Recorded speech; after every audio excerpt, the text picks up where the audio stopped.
Muito boa noite. Eu queria agradecer a presença de todos. É um evento que nós idealizamos recentemente, com o objetivo de trazer uma pauta nova e que vem através do Instituto Moinhos de Vento. Nós criamos o Instituto no ano passado, né, que o Instituto foi fundado, que nós entendemos que o hospital precisava fazer algo além da atividade que já faz e que nós precisávamos promover a filantropia, além da filantropia que nós já promovemos através da destinação dos recursos dos nossos impostos, que giram em torno de 80 bilhões de reais e que são muito bem aplicados através de projetos destinados à saúde pública. Nós temos cerca de 400 pessoas desenvolvendo algo como 30 projetos, então tem uma estrutura realmente bastante complexa e projetos muito bem estruturados, né? Mas nós entendíamos que tínhamos que fazer ainda mais, né? Porque, enfim, os problemas do nosso país são gigantes, a gente não precisa falar nisso, e as diferenças sociais, mas muito na área que nos toca, que nos atinge, que é a área hospitalar, né? Onde a gente conhece bastante dos problemas que acontecem e vamos dizer, da grande diferença que existe entre um hospital privado, como é o Hospital Moinhos de Vento, e os hospitais públicos, os hospitais do Sistema Único de Saúde. A gente vai falar um pouquinho hoje também, eu vou pedir para o Mohamed falar um pouco sobre o sistema de saúde, sobre a interdependência que existe entre os hospitais da rede pública e os hospitais privados, né? Quer dizer, há um sistema, a gente fala em sistema, em visão sistêmica, mas a interdependência entre os dois sistemas, o público e o privado, é algo ainda mais interdependente do que nós imaginamos, né? Então, muitas vezes nos enxergam como um hospital privado, assim, de uma forma até pejorativa, mas a rede pública depende absolutamente do hospital da rede privada. Cerca de 30% dos atendimentos são feitos na rede privada e a gente sabe o quão sobrecarregada a rede pública já está, né? Então, esse é um primeiro evento que vai trazer uma discussão e apoiar iniciativas através de tecnologia para a redução de eventos adversos, né? Eventos que podem provocar dano ao paciente. Depois a Vânia vai dar uma explicação bem mais qualificada do que é um evento adverso, um evento sentinela, como tecnicamente é chamado, né? E a gente vai trazer hoje a pauta sobre a segurança do paciente, que é um problema de saúde pública, muito pouco debatido, né? Nós temos, vamos dizer, todos nós, a maioria das pessoas que não trabalham em hospital, tem uma ideia de que o hospital é um lugar muito seguro, né? Quer dizer, eu vou para o hospital, que o hospital é um lugar muito seguro. No entanto, não é tão seguro assim, né? É diferente do que nós imaginamos, né? E a gente precisa investir muito para tornar essas instituições mais seguras, né? A gente traz um dado aqui para iniciar da Organização Mundial de Saúde e diz assim: a chance da gente ter um problema num acidente aéreo é de 1 em 3 milhões. O Cristiano, meu primo, meu amigo de infância, conhece bastante da aviação. Quer dizer, a chance é muito remota de nós termos um problema num voo, né? Então, 1 em 3 milhões. Já o risco de um evento adverso médico-assistencial evitável num hospital é de 1 para 300. Então, enquanto na aviação é de 1 para 3 milhões, no hospital é de 1 para 300. Né? A gente está falando em dados da Organização Mundial de Saúde. Tá? Bom, com o objetivo de poder oportunizar discussões e diminuir a incidência desses eventos, a Organização Mundial da Saúde declarou o dia 17 de setembro, né, como Dia Mundial da Segurança do Paciente. No evento de hoje, mais do que fazer uma discussão técnica sobre essa temática, queremos trazer ao conhecimento de vocês uma iniciativa que está mudando a realidade no Brasil e que cada um de nós pode apoiar. Então, um dos principais objetivos hoje é contar para vocês da No Harm, explicar para vocês o que é a No Harm, né? É uma iniciativa que nós estamos apoiando, né? E que é uma iniciativa que funciona através de tecnologia. E por que a tecnologia nos fascina tanto? Pela capacidade de replicação exponencial, né? Enquanto alguns recursos que são adotados, eles precisam ser replicados um a um, a tecnologia nos permite replicar isso de forma exponencial. É um projeto que foi desenvolvido pelo Henrique e pela Ana Helena, desculpa, Ana Helena. Eu estou acostumado a trabalhar com o Henrique e a Ana Helena são os fundadores aí da Onoharm, e nós tivemos uma mudança aqui de presença de palco recente. Então, eles são os fundadores, né, que trouxeram essa solução. E o mais interessante, né, que no mundo das startups, no mundo dos negócios, eles criaram uma ferramenta que é incrível, que nós vamos mostrar para vocês, mas criaram isso dentro de uma organização não governamental sem fins lucrativos. Eles poderiam estar fazendo um dinheiro incrível com esse negócio, tá? Realmente tem um potencial financeiro impressionante, mas não, eles fizeram isso com o objetivo de realmente ajudar os sistemas de saúde. Tem um modelo de negócio também que é fascinante, porque é um modelo que cobra dos hospitais privados, né? Ou seja, nós estamos implantando a Onoharm no Moinhos de Vento e nós vamos pagar pelo uso da Onoharm. E os recursos que a Onoharm recebe do Moinhos de Vento, ela destina para a implantação nos hospitais públicos.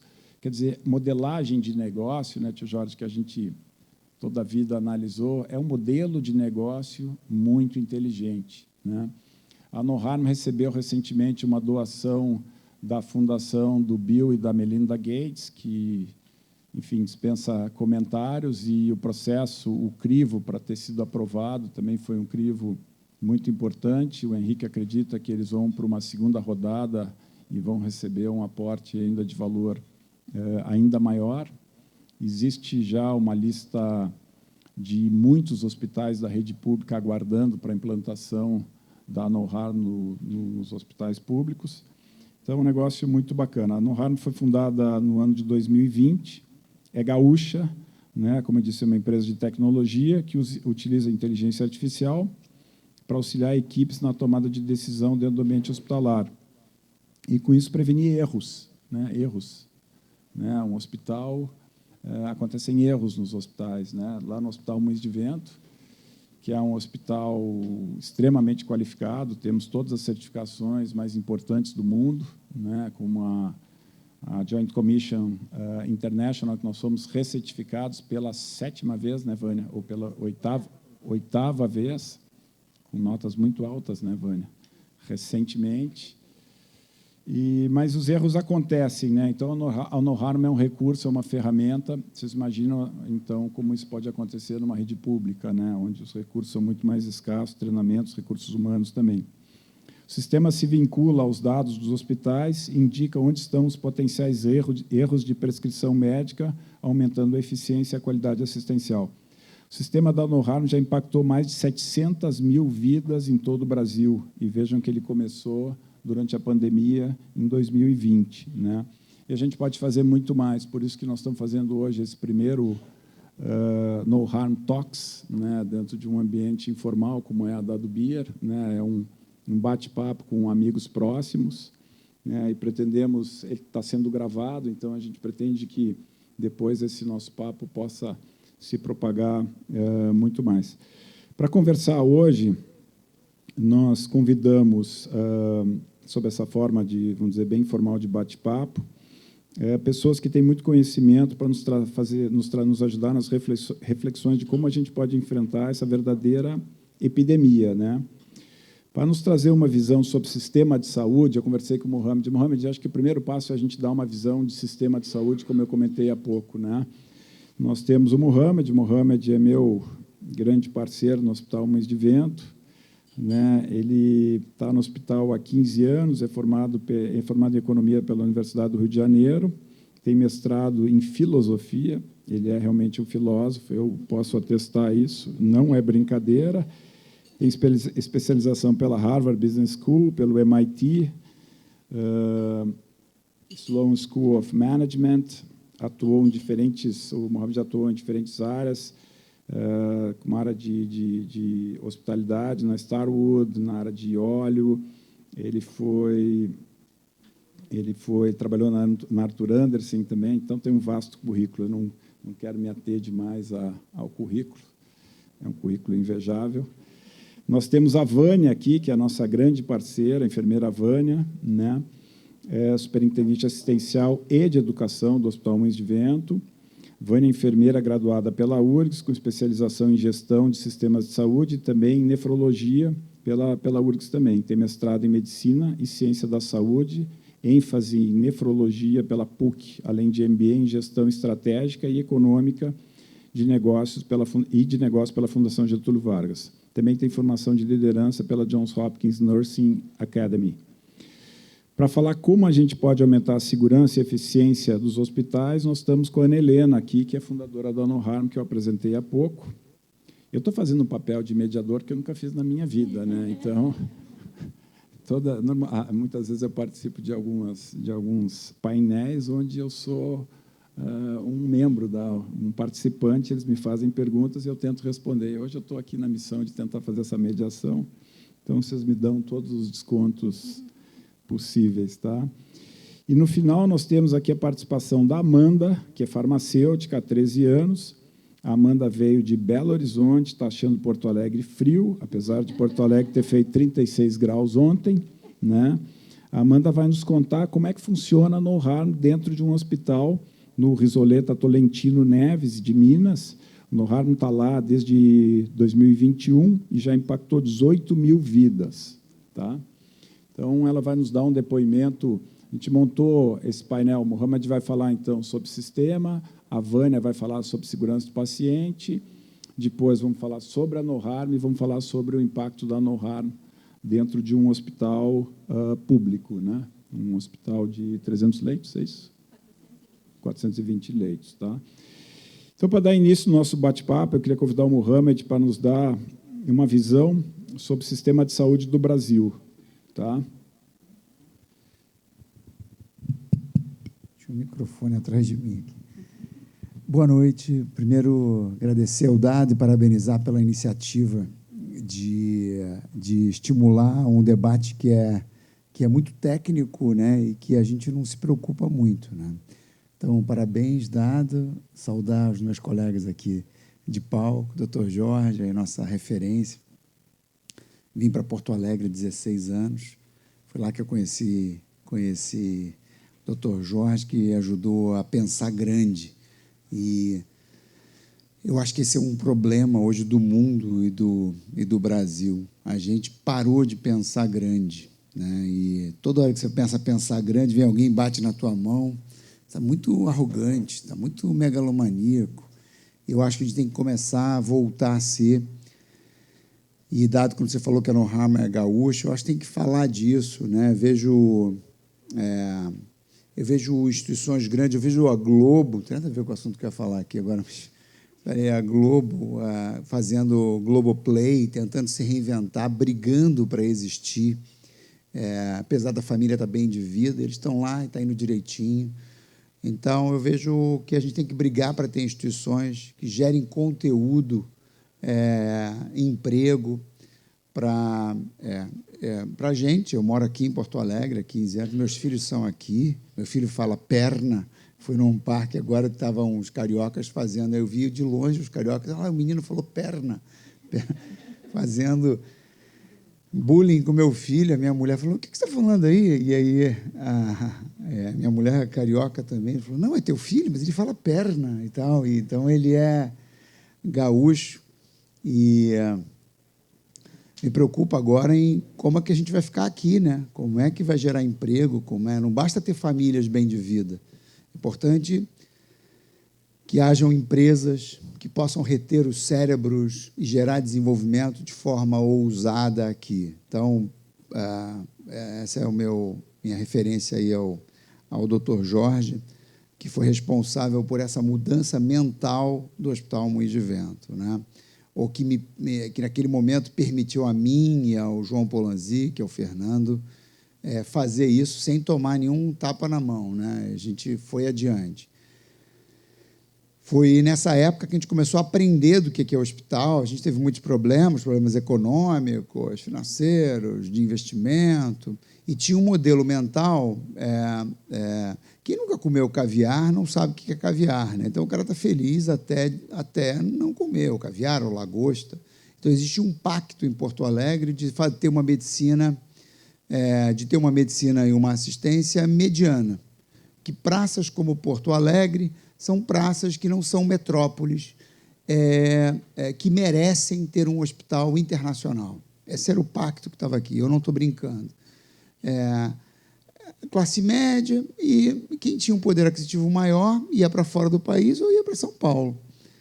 E, como eu era de fora, isso me incomodava profundamente, esse modelo mental que estava vigente no establishment daqui. Estou falando das operadoras de saúde. Então, esse aqui é um bom hospital tradicional para o eletivo, mas quando a situação se agrava, pega o avião e sai daqui. E a gente percebeu e decidiu fazer diferente. Decidiu, assim como existem empresas gaúchas vencedoras, a gente decidiu ter um hospital brasileiro, não mais um hospital gaúcho, um hospital brasileiro no Rio Grande do Sul. A gente vê a mudança da Gerdau com esse posicionamento. A gente vê empresas como a Randon agora, não sendo mais uma empresa de Caxias, ela está em Caxias do Sul, mas é uma empresa nacional e internacional. E aí que a gente foi buscar a afiliação com a Johns Hopkins e a gente foi aprender, né, do que é a qualificação da assistência de saúde, o que é uma assistência segura, depois o que é uma medicina. Não basta eu ter médicos professores.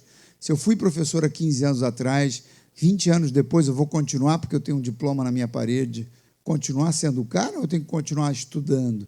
Por que os hospitais que são universitários, teoricamente, são melhores? Porque é um aprendizado contínuo, né? Você tem residentes, você tem doutorandos, você tem orientandos, e a ciência é algo contínuo, né? É aí que a gente começa a querer mudar o Hospital Moinhos de Vento para transformar ele num hospital vivo, que cresce, que se posiciona e que é além da hotelaria e do serviço. Até que a gente se depara com algumas, quando a gente se filia com a Johns Hopkins, a gente conhece um cara chamado Marty McCarthy, que é o cara que escreveu um best-seller. Ele até ficou meio trumpista aí na época da Covid, ele andava falando na Fox, mas ele é um professor muito respeitado nos Estados Unidos. Ele veio ao Hospital Moinhos de Vento e tem um best-seller nos Estados Unidos que mudou o paradigma de vida ou morte, no qual ele estabelece o tal do erro médico, medical error, que não é erro médico. Meus colegas médicos aqui não fiquem chateados, é o erro do processo médico assistencial. Então, existem 3 causas de morte no mundo. Primeira, Vânia me corrige, coração. Segundo, câncer. Terceiro, o tal do erro médico. E a gente não está falando desse assunto, porque como a gente é paciente, você está ali, você tem uma certa gratidão ao médico ou ao hospital, ao enfermeiro, a gente não fala do que é evitável naquele processo no qual a gente está doente. Então, todo mundo teve uma situação, fulano não resistiu à infecção, adquiriu uma infecção. Ele adquiriu uma infecção que ele não deveria adquirir. Não deveria haver uma infecção naquele hospital. E acontece no meu hospital. E acontece em vários hospitais. Então, são mortes evitáveis, por exemplo, por infecção, por uma coisa boba. A gente salvou, depois eu peço para a Vânia falar do projeto Saúde em Nossas Mãos, quantas vidas a gente salvou simplesmente lavando mãos. E isso não é. A gente conhece a brincadeira, não sei se vocês sabem a história do obstetra, da questão da lavagem de mãos, antes da descoberta da bactéria da penicilina, por que as crianças com parteiras, era o médico, botavam-se as mulheres, e o médico ia lá de mulher em mulher, e depois a mortalidade era elevadíssima. E com as parteiras, água quente, lavem as mãos, e as mulheres viviam mais. E até que alguém resolveu parar, vamos parar, porque tem alguma coisa que está errada aqui. Com o médico morre mais e com parteira morre menos. E aí que começaram a entender que a medicina é muito mais do que a ciência em si. E a gente tem aquele livro da medicina, né, 100 anos de história da medicina, que a gente olha as barbaridades que foram feitas, e eu fico me perguntando quais são as barbaridades que a gente está fazendo nesse momento que a gente vai ter vergonha. Então, quando você olha para um hospital, o Hospital Moinhos de Vento tem os prédios, as paredes estruturais antigas, muita coisa mudou em tecnologia, mas se você parar para olhar um hospital, ele ainda é medieval em muitas coisas. Sei que eu estou jogando contra a instituição que eu trabalho, mas quando a gente para pensar, um hospital, ele evoluiu em muita coisa. Mas se você olha a enfermeira, a irmã que trabalhava, ou a chuesta, seja católica, luterana, de qualquer filantropia, o hospital nasce do exército e das casas de misericórdia, que cuidavam da misericórdia das pessoas que eram muito pobres, porque o rico era atendido em casa com o rico, não sei se tinha rico, mas a pessoa que podia pagar, o médico ia até a casa daquela pessoa. Tentar atenuar aquela morte, porque até hoje a medicina, a gente tenta salvar vidas, mas não há nada muito óbvio e objetivo, com exceção das doenças infecciosas que a gente usa através de antibiótico. Fora isso, a cura ainda é um trabalho de hipóteses, né? Então, quando a gente para olhar um hospital hoje, a gente vê um movimento ainda muito medieval no atendimento do médico, dos enfermeiros, dos técnicos, da tentativa e erro nos medicamentos. Então, o chamado que o Dado faz aqui para um público, vamos dizer, não técnico, em sua maioria, eu acho, é um convite a convidar a sociedade a saber o que se passa numa instituição de saúde. Então, quando você está com o seu médico, você pede, quer ficar mais um dia aqui, porque aqui é tão bom no hospital? Eu não acho uma boa ideia. Não acho uma boa ideia. Então, assim, tem que ir embora correndo dali, porque há riscos, de pequenos medicamentos a pequenos bichos que a gente não conhece. Então, não estou querendo assustar ninguém, porque o Hospital Moinhos de Vento é um hospital que tem a puxar a sardinha agora para a minha comunidade, que eu não sou, né, minha comunidade alemã, que eu não sou alemão, dá para perceber, mas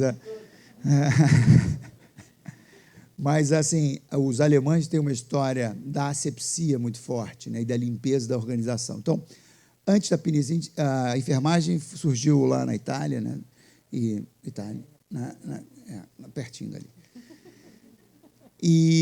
Mas é na Alemanha que começa a entender a importância da limpeza. Não se entendia por que os soldados alemães sobreviviam mais, por causa da organização e da limpeza, que era algo mais instintivo. Então, agora tentando proteger o meu hospital, lá a asepsia, a organização e o método é algo presente secular, de forma secular. Você vê outros hospitais de outras comunidades, a higiene é algo que passou a ser recente após as certificações. Então, esse é o conceito que eu quero trazer aqui, o conceito do quanto a gente tem que evoluir para salvar vidas. E aí vem uma empresa como a No Harm, que traz a tecnologia a serviço dos pacientes. Eu acredito que muitos pacientes não estarão mais dentro dos hospitais em breve que eu digo é 15, 20 anos, e a gente está começando a se preparar para isso. É por isso que o Hospital Moinhos de Vento não se posiciona mais como um hospital. Nós somos uma instituição de saúde. E eu não sei se o futuro da cura vai estar no hospital, no médico, no equipamento. Eu só sei de uma coisa, daqui a 100 anos a gente vai estar aqui, tá? E eu vou estar provendo, não sei se eu vou estar conectado, fazendo apoio à Apple, se eu vou estar educando gente, o que a gente vai estar fazendo. Mas a gente se posiciona como uma instituição de saúde, assim como muitas outras não são vendedoras de hardware, são empresas de tecnologia. E aí, empresas como a No Harm, a gente quer apoiar.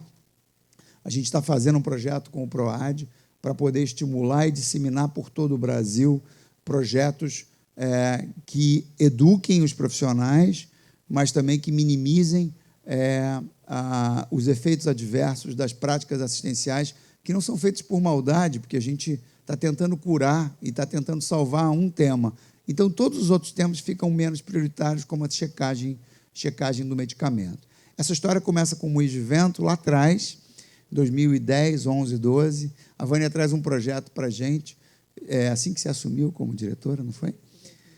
Que a gente coloca os enfermeiros para fazer a checagem do medicamento. A partir daquele momento, o enfermeiro começa, ela fala, Vânia me trouxe, tem que contratar 10 farmacêuticos, Bianca está aqui, né? Nossa chefe da farmácia, para fazer checagem de todos os medicamentos do médico. Imagina, eu ter que checar todas as prescrições, porque tinham dosagens erradas, e a gente colocou 10, 12 farmacêuticos para fazer esse processo. E ganho zero, né, gente? A gente não ganha R$1 a mais nessa história. Ganharam vidas, ganhamos prestígio. Mas, doutor Jorge, a cena pior é o farmacêutico ligando para o médico, ainda num processo medieval e autoritário, de um farmacêutico chegar, doutor, só para te dizer, a gente está com um probleminha aqui, que a sua prescrição está errada na dosagem. Doutor, eu acho que você não viu, tá, Marco Weinstein ali, doutor, eu acho que está com um probleminha aqui, porque esse medicamento está aqui, ele é alérgico a esse paciente, esse medicamento. Quem é você para me questionar? Interessante o processo de mudança cultural. Hoje, quantos erros nós... Eu estou acabando com a tua palestra, não, né? Quantos erros a gente pega, Bianca? 1.500 por mês? 1.000.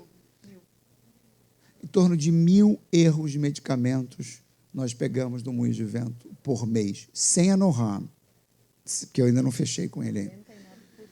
99% de aceitação da... Não, você está certa, desculpa, pode trocar. E o médico agradece. E quantas vidas a gente salvou? As intercorrências, obviamente, 1%, 2% disso tem um impacto relevante sobre... Ainda cometemos erros que a gente não pega. E imagina com tecnologia conectada com o meu prontuário, quanta vida pode ser salva, porque eu ainda estou com essas 10 pessoas lá, ainda olhando, e o olho deixa passar, talvez metade disso.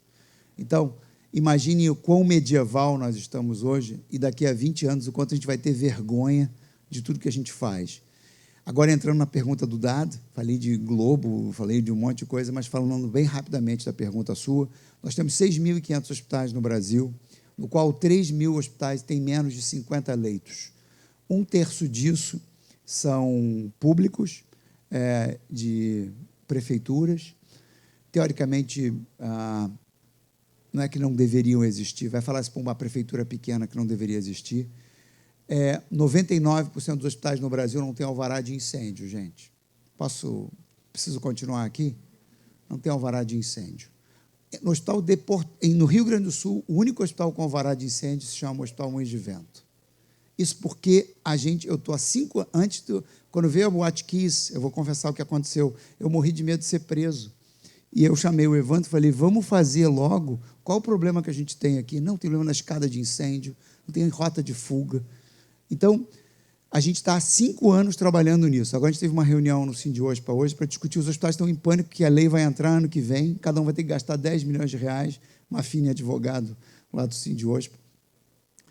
Então, eu estou falando de coisas muito básicas, eu estou falando de Santa Casa de Porto Alegre, de hospital de clínicas. Hospital de clínicas, esquece, Conceição, esquece, não tem alvará de incêndio. Então, a culpa não é deles, falta recursos, falta tudo. Então, um hospital é muito mais do que a gente imagina. Hoje estava discutindo incêndio, troca de fiação de 20 anos que está dentro do hospital, é muito mais grave do que a gente imagina. Agora, como é que a gente vai sobreviver com hospitais de 50 leitos que não tem a escala? Não sei se todo mundo entende a importância da escala. Hoje, para você comprar os medicamentos, você precisa ter tamanho para você sobreviver. E eu tive com a ministra Anísia agora, ela vem da Fiocruz, carioca como eu, e vem da Fiocruz. E o pessoal da Fiocruz é o pessoal que criou o Sistema Único de Saúde, é um pessoal muito ideológico, do público, ligeiramente anticapitalista, assim. E aí, a gente teve uma reunião ali com eles, e ela não queria receber a gente, acabou que pedimos para um senador lá, o Lula brigou, que tem que atender, e ela foi e recebeu a gente. E eu falei, oi, ministra Anísia, eu sou o Mohamed, sou do Rio também, eu estudei na UERJ, na UFRJ, tive meu professor foi tal, conheço Temporão. Aí ela... O Hospital Moinhos de Vento é filantrópico, sem fins lucrativos, a gente está no PROAD. Aí ela se desarma. E aí você tem que contar para ela, ministra, ela é cientista social. Então, a gente já sabe, ela é de uma lógica diferente. Ministra, você sabia que... Ela não sabe disso, o dado falou 30%. 65% dos leitos do SUS vêm do privado. Se você quebrar o privado, ministra, a Santa Casa de Porto Alegre fecha as contas dela atendendo o privado. via privado, carteirinha do plano de saúde, lá dos hospitais que estão criando. Por que ela está fazendo norinha, pegando doação norinha? Para fechar a conta do público. Só há o público no Sistema Único, não há um hospital público, estão quebrados os públicos. Bom Sucesso, Hospital Getúlio Vargas, ou fechados. O Hospital Bom Sucesso tem 1.200 leitos, tem 150 ativos, doutor Jorge. Beneficência Portuguesa não se sobrevive. Então, eu estou falando para vocês que muitos não sabem da integração do público e do privado, mas a ministra também não sabe. Eu estou falando isso, uma crítica super do bem aqui, né? Então, eu falei para ela isso, ela falou assim, o Elvésio, que é o secretário, é verdade, né? Então, assim, há um preconceito do público com o privado. Então, o SUS é uma grande PPP que é provida pelo benefício da filantropia que é dado para os hospitais de comunidades de imigrantes e santas casas. São as santas casas filantrópicas que, para garantir a sua imunidade do SUS, tem que fornecer metade dos seus leitos, aproximadamente, dos seus atendimentos ao privado. É assim que faz o Mãe de Deus, Divina Providência com Independência, Hospital Moinhos de Vento com o PROAD. Então, é essa integração dos sistemas que fazem essa integração. O Sistema Único de Saúde é um sucesso,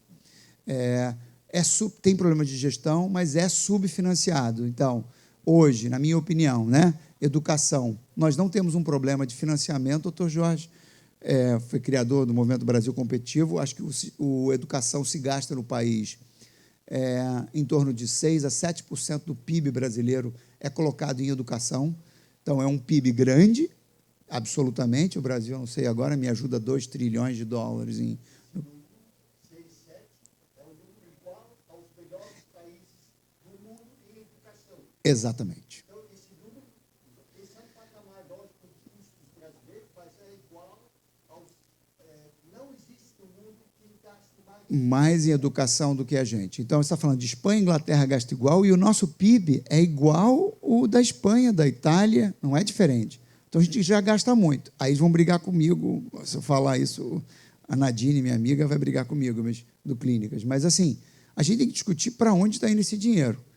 Já na saúde, tem muita unha para cortar, mas na saúde a gente tem que admitir, se gasta 3% do PIB, os Estados Unidos gasta 18% do PIB. Então, há um subfinanciamento que o sistema não quebra graças aos filantrópicos, como os hospitais de Porto Alegre, Divina Mãe, Moinhos, Santa Casa e mais alguém que eu não me lembro aqui. Então, são esses filantrópicos que fecham a conta.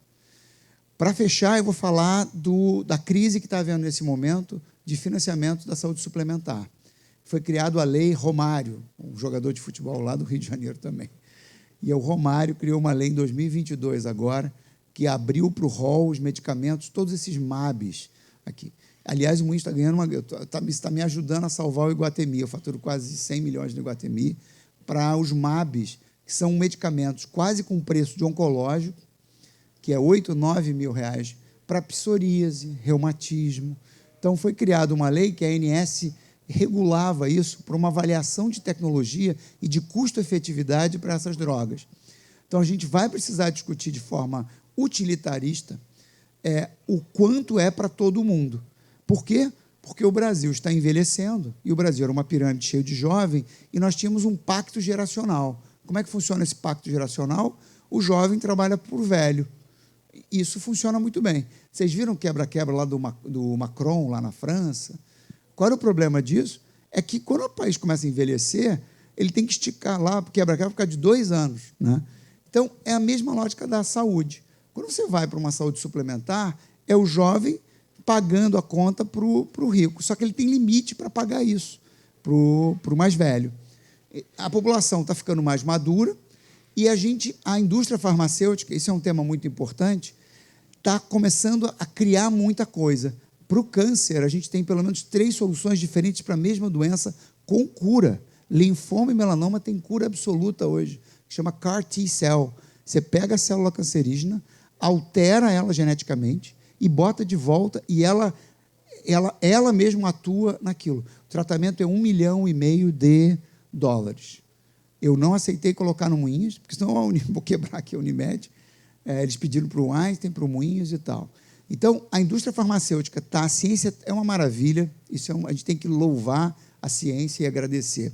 E o sistema que se deu o seu jeito para ver como vai pagar isso. Eu acho isso. Mas, no ponto de vista de curto prazo, a gente vai precisar buscar soluções, aí entra no RAM, para melhorar a nossa custo-efetividade, para abrir espaço orçamentário, para entrar as novas descobertas. Então, o ponto central aqui vai ter cada vez mais novas descobertas. E por que a droga está tão mais cara, gente? Antigamente, você lembra, doutor, já tinha uma briga lá, o Clinton vinha no Brasil pedir para respeitar as patentes. Já viu que ninguém quer saber mais de patente? O INPI demora 8 anos para... Ninguém está mais preocupado com patente. Porque o que você descobre em 4 anos, tem um outro na tua cola, já criando uma nova patente. Então, em medicamentos, o tempo, a taxa interna de retorno, que era de 8%, 9%, cada droga custa $1 bilhão, porque ele teve muitas tentativas e erros, ele tinha mais ou menos uns 6 anos para fazer o payback daquilo. 7 anos, 8 anos, 9 anos. Hoje, uma droga, em 3 anos, ele tem que se pagar. Então, o preço médio dessa droga está muito mais caro. O que isso tem a ver com o sistema de saúde? Tudo. Porque as operadoras estão ficando sem lucro, não conseguem fechar mais a conta, a população não consegue mais pagar, porque, no final das contas, o plano de saúde que você contrata não é culpa do Bradesco que está aumentando. Quem paga é sempre você, pai de família, microempresário, escritório de advocacia, diretor de RH. Essa conta vai ser paga por nós, pela sociedade, seja como Sistema Único de Saúde, seja como privado. Então, essa guerra começa a não fechar a conta. Na mesma lógica da Previdência, a saúde é um tema. Então, como notícia boa, a ciência continua poderosa, descobrindo, olha a Covid aí, graças às investigações que foram feitas para o HIV, a gente pôde descobrir em 2 anos uma vacina para a Covid. Foi aí que foram os aprendizados do HIV que permitiram a gente avançar na Covid. Então, a ciência está muito poderosa. Realmente, em 10 anos, a gente vai ter uma revolução de cura incrível. O nosso problema vai ser enquanto sociedade, como a gente vai trazer essas soluções e efetivar essas soluções do ponto de vista orçamentário das empresas, das famílias e dos governos. Como Hospital Moinhos de Vento, como governo, como hospitais filantrópicos, públicos, a gente vai ter que melhorar a custo-efetividade. Agora, quantas pessoas estão numa UTI com infecção adquirida no próprio hospital? Quantos erros de medicamento e pessoas continuam nos hospitais silenciosamente? Você lembra daquela história das quase 950 erros detectados no Hospital Moinhos de Vento? Nós somos um dos poucos hospitais de Moinhos de Vento que fazem checagem de medicamento. No Brasil, ninguém faz. Que, aliás, os pacientes continuam ali sendo remunerados pelo erro cometido nas próprias instituições. Então, a tecnologia, a gente tem muito medo dela, do ChatGPT, de um monte de coisa, mas a tecnologia, na minha opinião, vem ao encontro para trazer soluções de custo-efetividade, para abrir espaço orçamentário para novas soluções. E o papel do privado, que somos nós, e do Moinhos de Vento, que é meio privado, assim, a gente tem, vamos dizer, a mente é privada, e a gente não aceita emenda parlamentar, por exemplo, no Moinhos de Vento. A gente não quer ganhar porque isso atrapalha a nossa forma de... Então, a gente quer que vocês entrem no Hospital Moinhos de Vento e acreditem que a gente é privado, que é a NASA, para poder, com os recursos que sobrem dali, a gente poder investir no público, no PROAD, em projetos como esse. Então, desculpa se eu me estendi, Dado. Alô? Alô? Alô? Alô? Alô? Alô? Alô? Não estendeu não, Mohamed. Obrigado aí. Acho que fizesse uma explanação belíssima, abordando bastante da nossa vida na saúde. E eu acho que é uma oportunidade muito legal para as pessoas que estão aqui, que dificilmente estão ou têm acesso a debates como esse. Eu vou passar a palavra para a Vânia, pedir para a Vânia agora nos falar sobre o assunto específico, sobre segurança do paciente. A Vânia tem um profundo conhecimento. A Vânia fez uma carreira belíssima no Hospital Moinhos de Vento Então, Vânia, nos conta um pouco sobre o que é esse tema da segurança do paciente, que é um tema que, como a gente tem falado aqui hoje de noite, é um tema que ninguém sabia que não tinha segurança, né?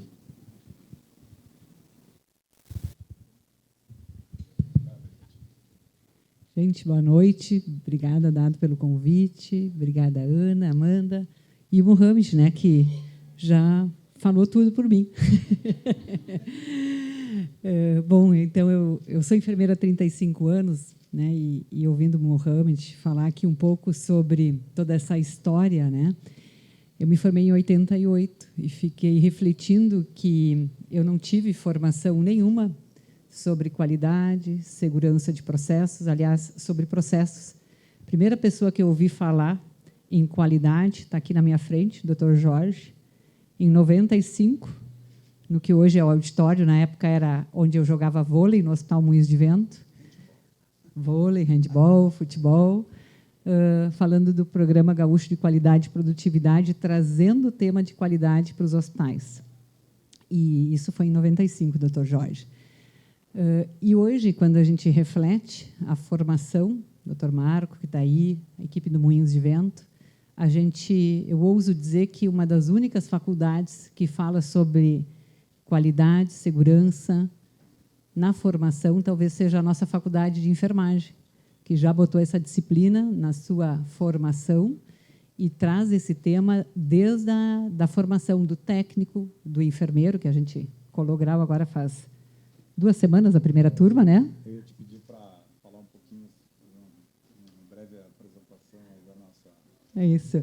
A gente está, inclusive, quem está gravando o evento aí para nós é o time da Faculdade Moinhos, né? A gente tem, hoje já, a gente avançou muito em educação, né? E como o Mohamed falou, a gente não é mais um hospital, a gente é uma grande instituição que tem realmente o objetivo de qualificar o cuidado e ter o tripé educação, assistência e pesquisa realmente na sua vertente. E na educação, a gente hoje conta com a Faculdade Moinhos, que ela teve aí seu embrião lá com as Schwesters, né, em 1928, quando a gente abriu o nosso curso, que hoje é o técnico de enfermagem, que em 2003 deu o início o Instituto de Educação e Pesquisa, com cursos de pós-graduação, e em 2017 a gente iniciou, né, foi autorizado pelo MEC, a nossa faculdade de enfermagem, a gente já colou grau, 15 enfermeiros, acho que praticamente todos já contratados na nossa instituição, enfermeiros realmente formados com uma diferenciação fantástica, e começamos já com o nosso curso de gestão hospitalar em EAD à noite, e estamos aí avançando em MBA, tiramos nota máxima. Ó, meu chefe está lembrando o que eu tenho que falar. Nota máxima no MEC, aí no reconhecimento do curso de enfermagem e no recredenciamento da faculdade. Então, muito orgulho. E eu não estou autorizada a falar, mas nós vamos ter curso de medicina. A gente já passou pela avaliação do MEC para termos nosso curso de medicina. Passamos com nota 5 MEC e estamos aí esperando a publicação. 5 é nota máxima, né?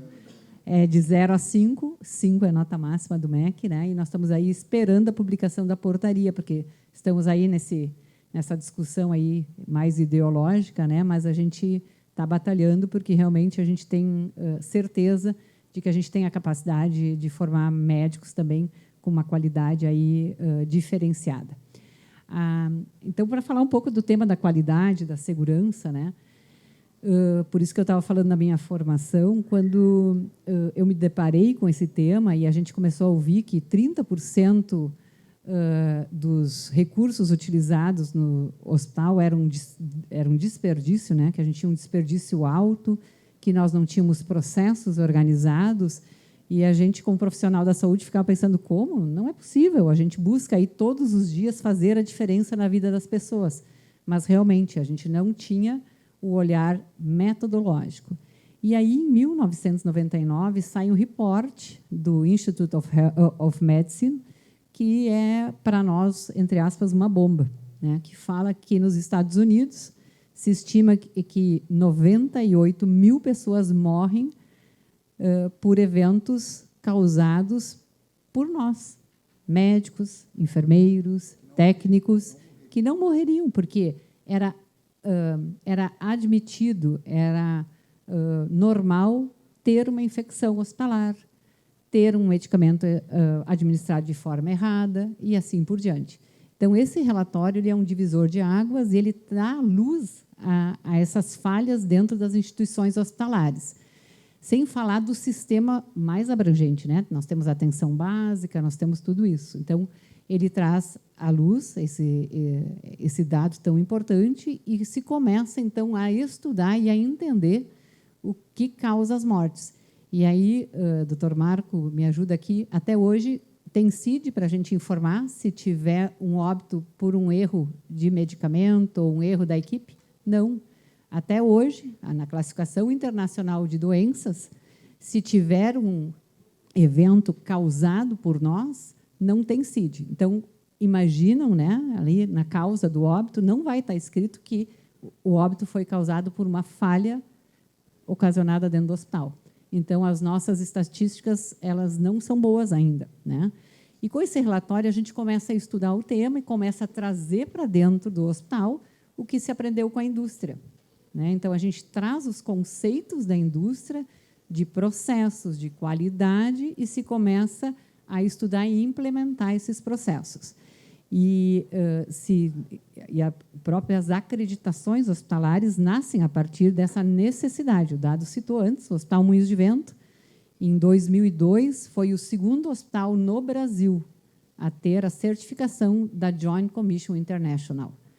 O Mohamed trouxe um dado antes, dos 6.500 hospitais do Brasil. Alguém quer chutar aqui qual o percentual de hospitais que tem acreditação, algum tipo de certificação?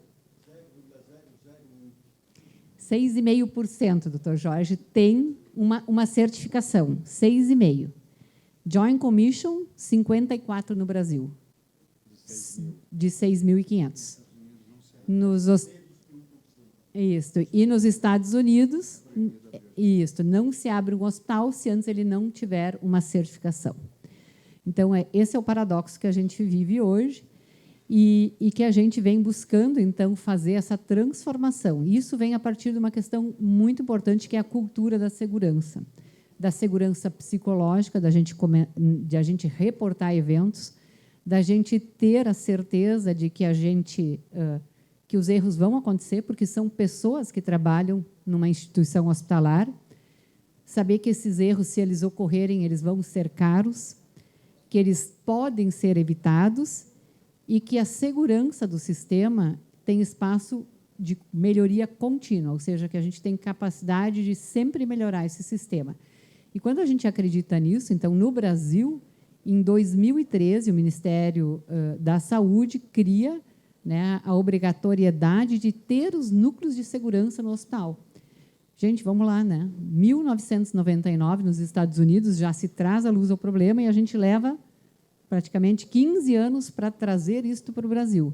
E aí, de novo, a inovação do Moinhos de Vento, né? Que, por isso, é uma instituição que eu estou lá há 31 anos, porque ela faz a diferença, né, na vida dos pacientes, mas também dos profissionais. A gente não pode esquecer que todos nós temos um COREM, um CRM, um CRF, e nós respondemos pelos nossos atos. Então, se eu causar um erro, eu respondo perante o meu conselho também por aquilo, né, e além, obviamente, do hospital. A outra questão é o quanto que a gente precisa ter a cultura da transparência, né? Essa diferença, né, ela só é possível se ela vem da alta direção. A gente não consegue trabalhar qualidade e segurança dentro das instituições se isto não for o desejo da alta direção. Porque isso tem que emanar da alta direção para a ponta, para que a gente tenha a cultura da transparência e o reporte trabalhado um a um, cada caso. Então, lá no Hospital Moinhos de Vento, vou trazer o exemplo para nós, eu tenho um grupo de WhatsApp com o Mohamed, com o Dado, com o Nazi. Qualquer evento crítico ou que possa se tornar crítico, a equipe reporta, está aqui a Aline, nossa gerente de qualidade e segurança, né? Ela aciona, a gente imediatamente começa a monitorar para poder evitar qualquer questão maior e cuidar deste paciente, desta família, né? A gente tem um lema: esse paciente, ele merece, primeiramente, todo o cuidado e ele é o amor de alguém.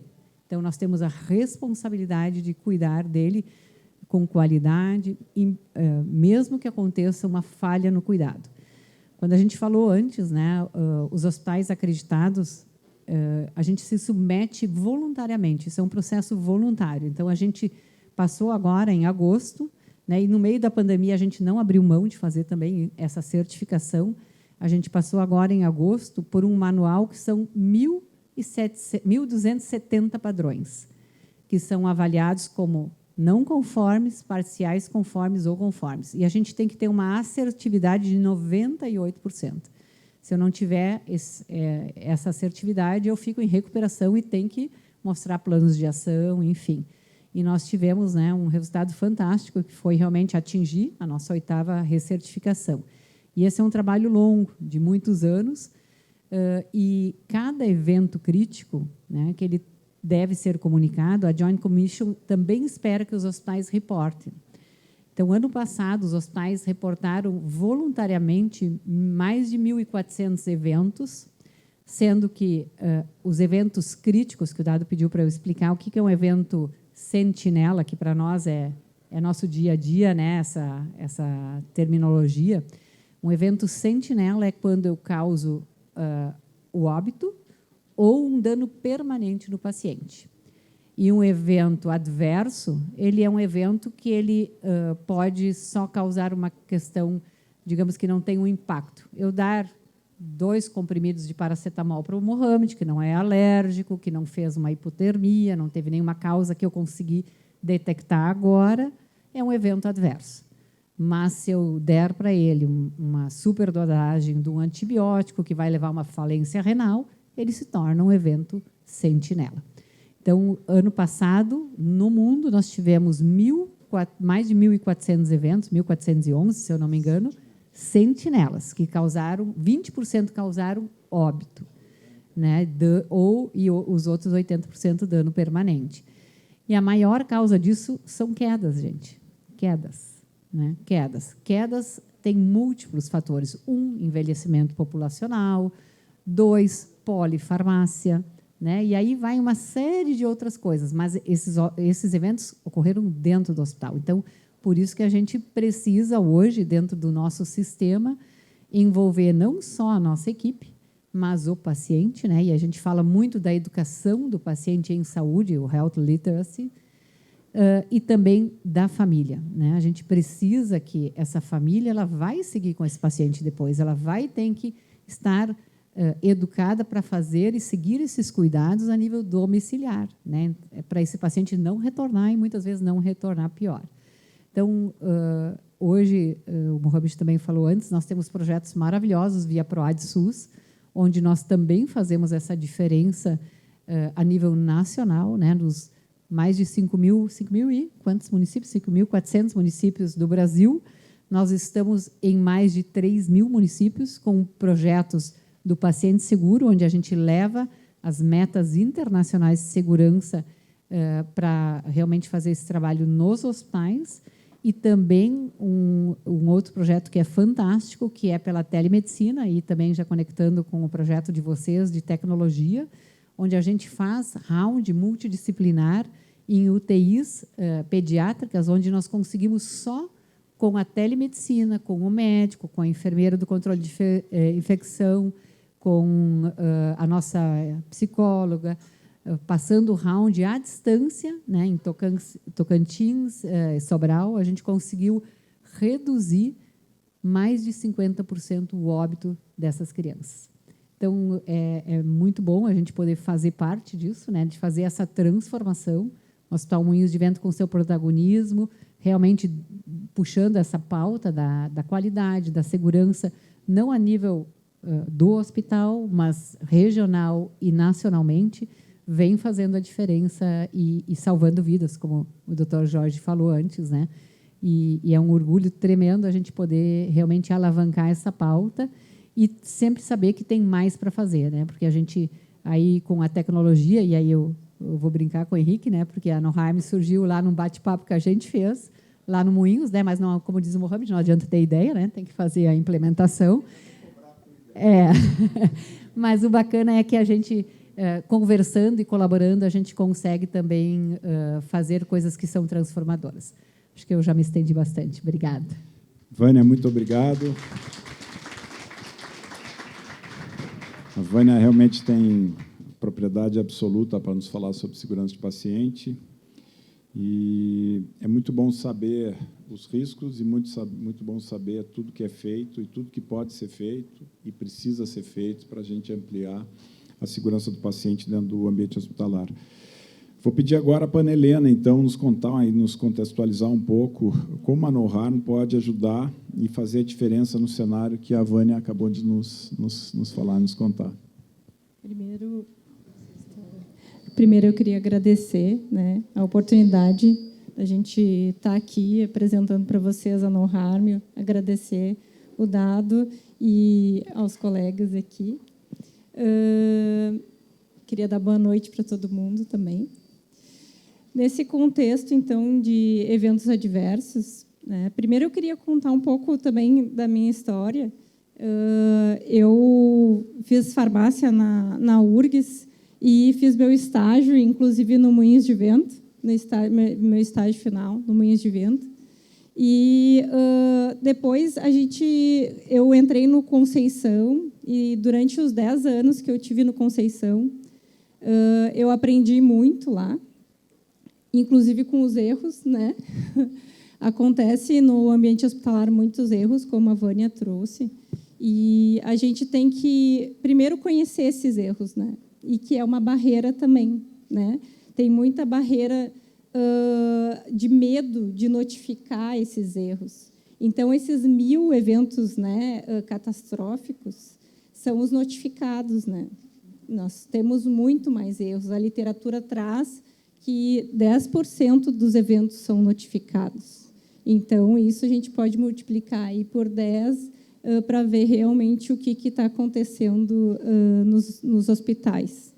Então, é importante a gente, pensando nesse problema que a gente tem dos eventos adversos e também da subnotificação, a gente pensou num projeto inicial da No-Harm, que foi desenvolvimento de tecnologia para detectar esses erros, né? Detectar esses eventos adversos no ambiente hospitalar e diminuir essa subnotificação. Então, essa busca ativa é muito difícil de ter dentro do ambiente hospitalar, em função de ter recursos humanos, né, para fazer essa busca ativa.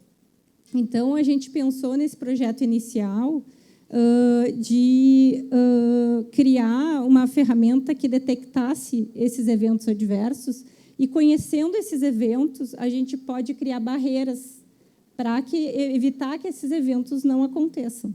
Então, inicialmente, a gente fez esse projeto. E acho que, quando a gente tinha que escolher um desses eventos para tentar atacar, né, porque a inteligência artificial, que a No-Harm trabalha, né, ela não consegue trabalhar de forma ampla, né? Os eventos são muito amplos, temos quedas, temos infecções, né, vários eventos. Então, inicialmente, a gente decidiu atacar o erro de prescrição. Por quê, né? Eu sou farmacêutica clínica há 10 anos no Hospital Conceição, e o Henrique, então, meu irmão, né, estava iniciando seu doutorado na PUC com inteligência artificial, e então a gente entendeu por que a gente não pegaria um problema grave, né, que a gente tem. O Mohamed trouxe aqui a gravidade que tem esse problema, ao invés de pegar uma defesa mais acadêmica, né, uma questão mais acadêmica para atingir. Então, o Henrique, com todo o conhecimento que ele tem de inteligência artificial, e eu com o conhecimento do problema, né, a gente desenvolveu, então, o primeiro algoritmo, que daí foi quando ele conversou com a Vânia sobre o algoritmo, né, que detectava prescrições fora do padrão. Então, assim, o algoritmo ele não vai saber se é um erro, mas ele pode dizer que aquela prescrição fora do padrão tem um potencial de ser um erro de prescrição.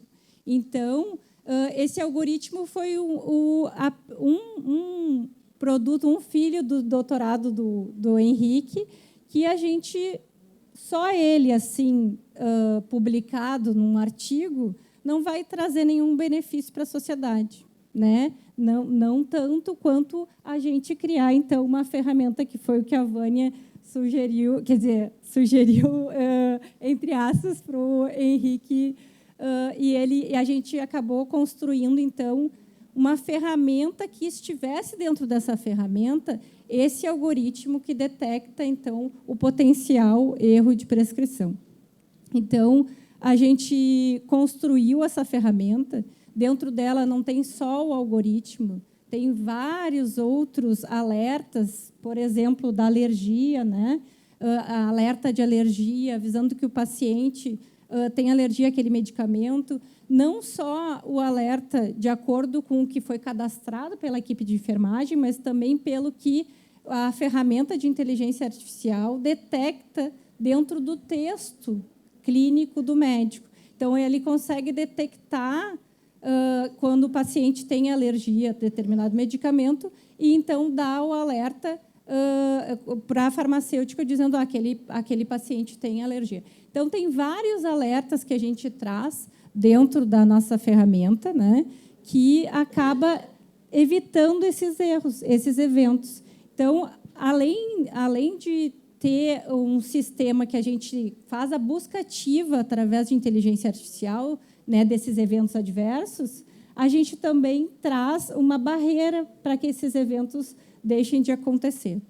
Então, além disso, a gente sabe que existe a necessidade, como o próprio Mohamed trouxe, de melhorar a eficiência dentro do sistema de saúde, né? Então, a NoHarm ela não traz só esses alertas, mas, por trazer todas as informações num mesmo sistema, ela consegue aumentar a eficiência em até 8 vezes essa avaliação do farmacêutico desses erros da prescrição, como essa barreira que o farmacêutico clínico né, dentro do ambiente hospitalar, do erro de prescrição, é aumentar essa eficiência, então, desse farmacêutico, trazendo, então, mais segurança para o paciente. Então, a gente tem várias tecnologias, então, que a gente está trazendo, tanto a busca ativa de eventos adversos, quanto essa barreira do erro de prescrição, que acabam trazendo uma segurança para o paciente, uma segurança maior, né? Uma barreira para que esse evento não cause os danos que a Vânia trouxe para os pacientes. Então, a gente tem que agradecer também, né, os voluntários que nos ajudaram desde o início na construção dessa ferramenta, né?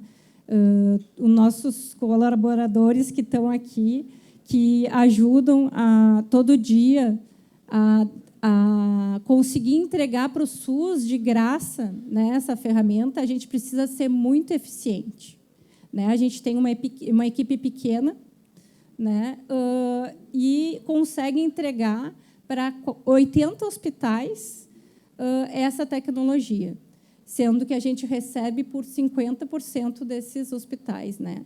Então, a gente consegue ter um impacto no sistema de saúde como um todo, de forma inclusiva. Então, por isso que a gente precisa da colaboração de todos, e a gente já tem a colaboração dos nossos colaboradores, né? E de todos os voluntários, até o Fábio está aí, o Rodrigo também, que nos ajudaram desde o início a construir essa ferramenta, e agora a gente consegue, com grande satisfação, entregar isso de graça para o SUS. Então, e agradecer também meu pai, que está ali, que foi voluntário desde o início, né, nessa ferramenta, da construção da ferramenta.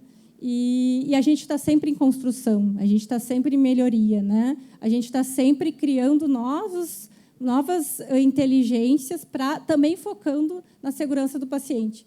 Não é só para farmacêutico, a gente está construindo agora, até foi o projeto do Bill Melinda Gates, foi voltado mais para a equipe médica, entregando a ideia é a gente entregar uma transição do cuidado do paciente mais segura, né? Então, que o paciente saia do ambiente hospitalar e que o médico da atenção primária entenda o que aconteceu dentro do ambiente hospitalar. Parece tão óbvio, né? Parece óbvio, parece que todo o sumário de alta é esclarecedor. Só que não acontece assim, né? Às vezes o paciente vai para a atenção primária e não sabe o que aconteceu durante a internação. Ele não tem conhecimento, ainda mais no SUS, que ele não tem conhecimento ao certo do que aconteceu durante a internação e vai chegar no médico da atenção primária e não sabe explicar o que aconteceu. O sumário de alta não descreve o que aconteceu de forma clara. E a gente está trazendo tecnologia para esse processo, para evitar que o médico que está atarefado com 1000 atividades ali gaste tanto tempo nesse sumário de alta. Então, a gente traz o sumário já previamente feito para o médico avaliar e dar a sua assinatura final e complementar com algumas orientações. Então, a ideia, toda a nossa solução que a gente desenvolve é para a melhoria do sistema de saúde, aumentando a eficiência, reduzindo os custos e trazendo qualidade. Então, basicamente é isso. Eu agradeço, né, a oportunidade. Espero não ter me estendido muito. Ana, parabéns.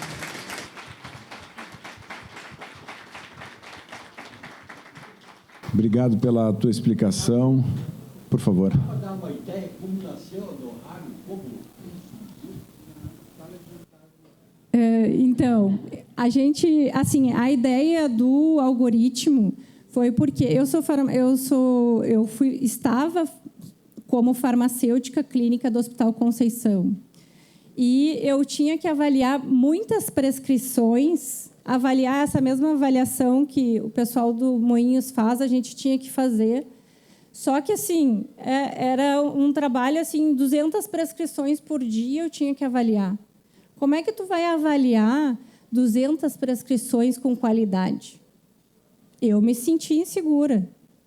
Eu olhava aquelas prescrições, mas como que eu vou fazer isso em 1 minuto, 2 minutos? Eu vou avaliar uma prescrição que o médico demorou horas para pensar e entender o contexto do paciente. Não tinha condição. Tu não tem todas as informações que tu precisa ali na tela da prescrição para tomar a decisão e dizer, não, essa prescrição está certa, está ok. E eu vou lá dar um cheque do farmacêutico dizendo que sim, eu chequei e está adequada. Eu não estava segura com aquilo. E aí eu comentei com o Henrique que como que eu vou olhar tantas prescrições e saber se elas estão certas ou não, né? Com essa velocidade que o sistema exige. Então, a gente tentou criar esse algoritmo que traz, então, esses alertas de erro de prescrição, pensando na qualidade daquela avaliação e na eficiência desse processo. Então, assim, às vezes o profissional da saúde, ele também é colocado, assim como o médico tem muitas atividades para fazer, o farmacêutico tem muitas atividades para fazer, 200 prescrições, como é que eu vou avaliar com qualidade?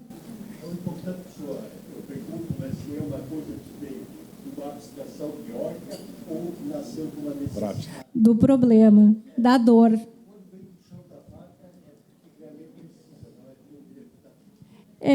Não é à toa que a gente cresceu tão rápido, né? Porque existe a dor. É fato, a Amanda vai trazer aqui a dor que ela sentia e como que aconteceu todo esse processo. Mas é da dor que surgiu a No Harm. E eu ainda participava do núcleo de segurança do paciente dentro do Hospital Conceição. Então, eu entendia que existia também a subnotificação dos eventos adversos. E que a gente precisava fazer uma busca ativa que, na teoria, era linda. Só que a gente não tem recursos humanos para isso. Ficar olhando as evoluções e procurando o evento adverso para entender quais são os problemas do ambiente hospitalar, né? Então, foi na dor na dificuldade que surgiu a No Harm. Da realidade. Ana, muito obrigado. E Ana e Henrique, depois eu vou pedir para o Henrique subir aqui. Parabéns pela iniciativa.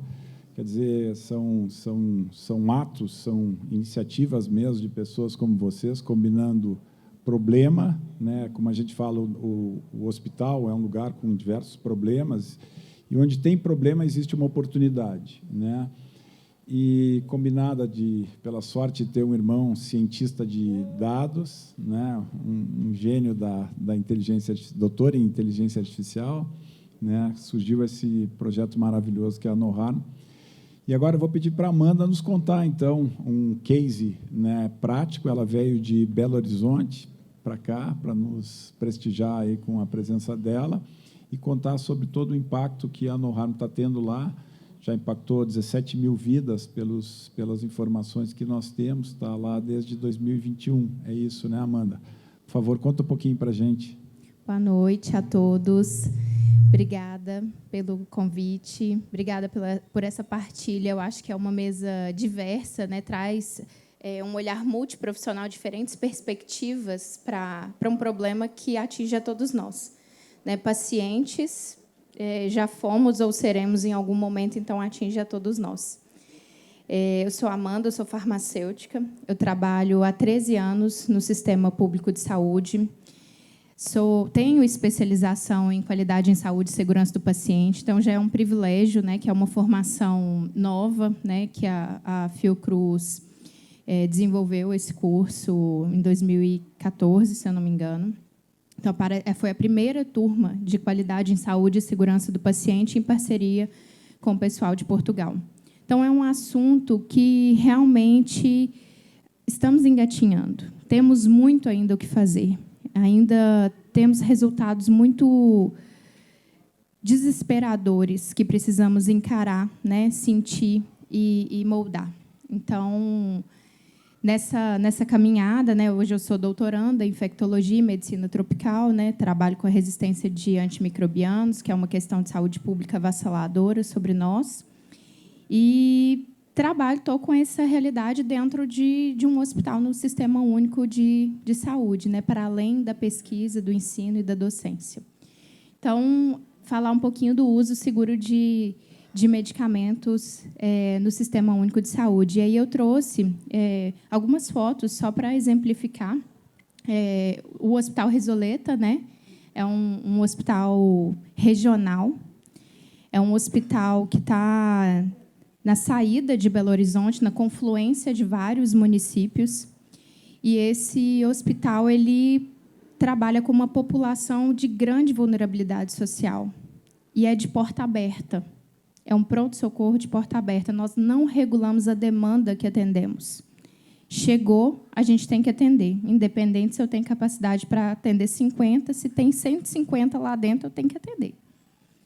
Então, isso é muito complexo, assim, e os determinantes sociais em saúde, né, essas outras questões que a gente tem nessa população de vulnerabilidade, elas vão desaguar, vão confluir para tornar ainda mais difícil cuidar dessas pessoas, vão agregar complexidade ao nosso cuidado.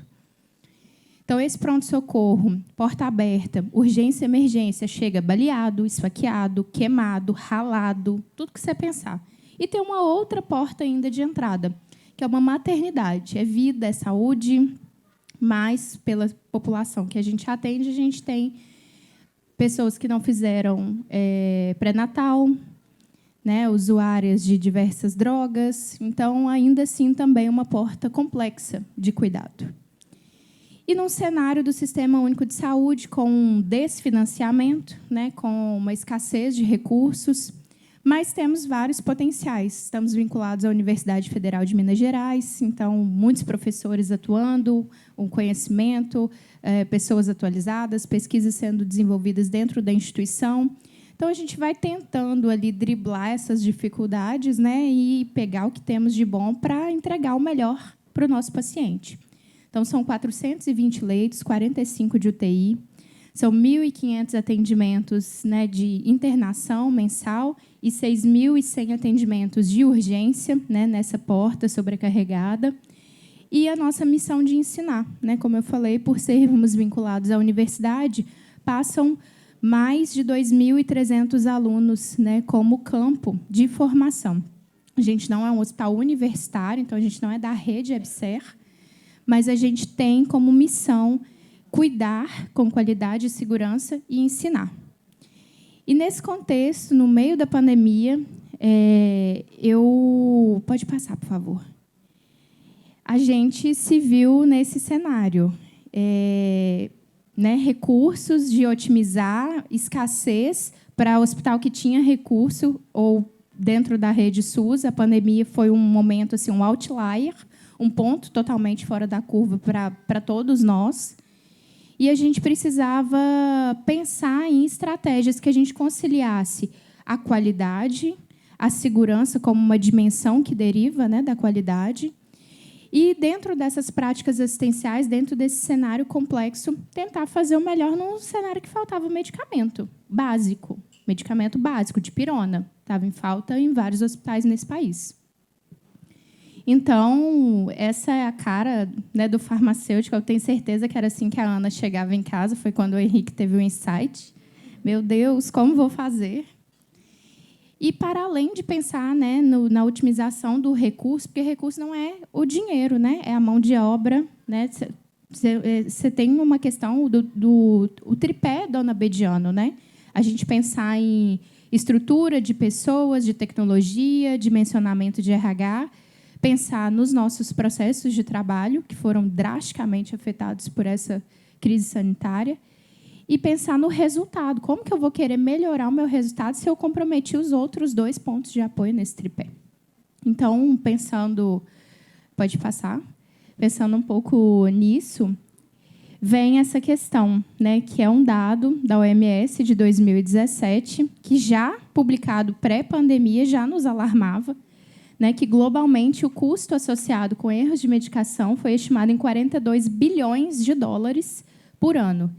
Esse dado ele foi publicado no relatório do 3º Desafio Mundial pela Segurança do Paciente. O primeiro tema foi pela higiene das mãos, o segundo, cirurgia segura, e o terceiro, dada a magnitude dos erros de medicação, a OMS fez um esforço para reduzir em 50% esses danos, que são, na maioria, evitáveis.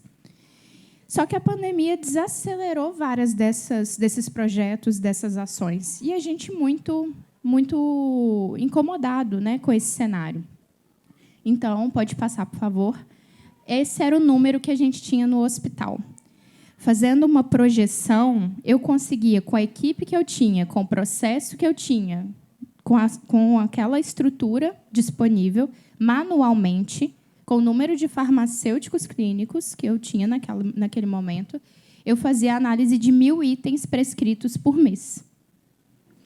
E, para fazer essa análise, que é muito, muito aquém do que é o número real prescrito, né? Se são 200, 300 prescrições por dia, eu avaliava 1.000 itens no mês, eu tinha que fazer uma priorização, né? Utilizar scores para encontrar potenciais pontos na prescrição que estavam envolvidos com maior risco. Então, extremos de idade, né? Nos etários, nos RNs e nos idosos, cenários de prática mais complexos, né? Por exemplo, a UTI, paciente muito invadido, múltiplos dispositivos, o risco da infecção ali naquele cenário.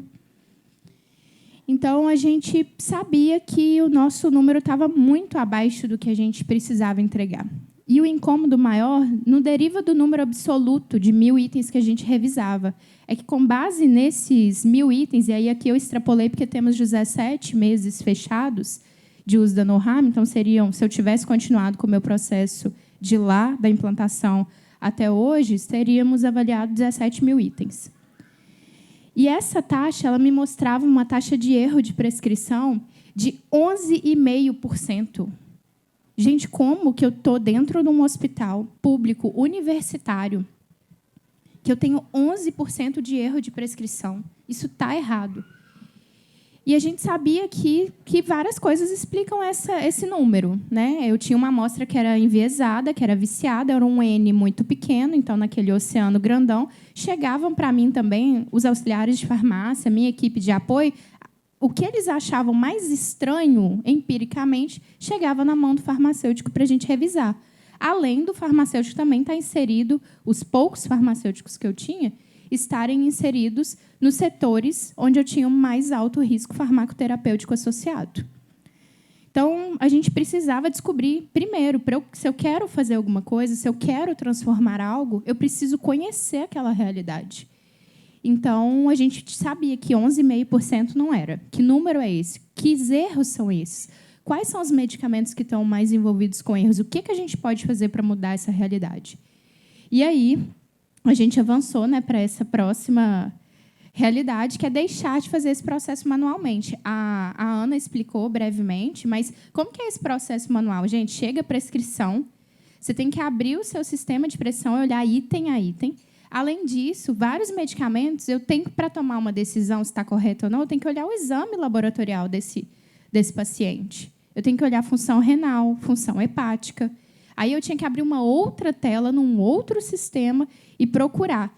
E ainda para eu procurar, não basta eu olhar o último resultado. Eu tenho que olhar a série histórica, eu tenho que olhar como está progredindo, por exemplo, a função renal desse meu paciente. Não consigo ver o ponto hoje. E isso dá muito trabalho. Não estou defendendo meus 1.000 itens avaliados, não, mas para você fazer uma análise criteriosa, dá muito trabalho. E, além disso, a gente tinha que entrar em bases de dados, né, para ver informações, consultas sobre os medicamentos, informações técnicas mesmo, porque a informação muda o tempo todo, a gente não usa livro. Então, a gente tinha que pegar ilegalmente nos nossos celulares e acessar o Micromedex com senhas ilegais, porque esse dispositivo não é fornecido pela instituição. Não pega sinal na farmácia, porque se alguém aqui já pisou numa farmácia hospitalar, sabe que é um lugar banido de sinal de celular, não sei se é intencional, nem na minha faculdade pegava sinal. Então, é muito cômico, gente, farmacêutico saindo, indo para a porta, assim, não caçar sinal para olhar informação sobre o medicamento. Pensa no tempo empregado para poder fazer essa análise. E aí, a gente deixa esse processo e passa a usar essa tela, né? Vou explicar brevemente, isso é um print da tela da No Harm, que ela concatena, ela agrega dados que vão somar, então, riscos do paciente e riscos da prescrição, porque ele entende que todos esses fatores, se eu vou somando e vou pontuando isso, ele me dá um score. E se você não tem 10 farmacêuticos, você não tem um gestor maravilhoso que te deu 10 farmacêuticos para você conseguir analisar as prescrições, você só tem um farmacêutico, 2, você vai conseguir priorizar os pacientes usando essa somatória. Eu posso escolher se eu quero olhar, por exemplo, ali, vou começar, né? Idade, se eu quero olhar tempo de internação, exames laboratoriais, eventos adversos. Eu quero olhar, às vezes, só por classes de medicamentos. Não consigo olhar tudo, então eu vou olhar antimicrobianos, porque eu sei que, na minha realidade institucional, isso é prevalente. Eu sei que aqui eu tenho um potencial de melhoria grande. Então, você consegue, com essa ferramenta, ir fazendo uma remodelagem no seu processo de trabalho de acordo com a estrutura que você tem. E essa foi uma primeira falácia que a gente enfrentou. Porque as pessoas achavam que ia demitir os farmacêuticos. Não vai mais precisar de farmacêutico. E isso está errado, porque ele mostra padrões de prescrição. Quem vai avaliar aquilo, ver a pertinência daquilo, ter o olhar técnico e criterioso, vai ser o profissional farmacêutico. E eu falei com a minha equipe, calma, não esquenta a cabeça. Gente, vamos fazer. Você já fez sua parte? Fulano, você já fez a sua? E aí, cobrando... É isso. É isso.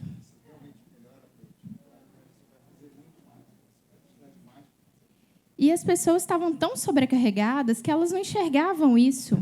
Elas viam que tinha mais coisa para a gente fazer, mas assim, um medo. E quando a gente fala de tecnologia, gente, sempre vão vir fãs e haters, né, para usar a linguagem das redes.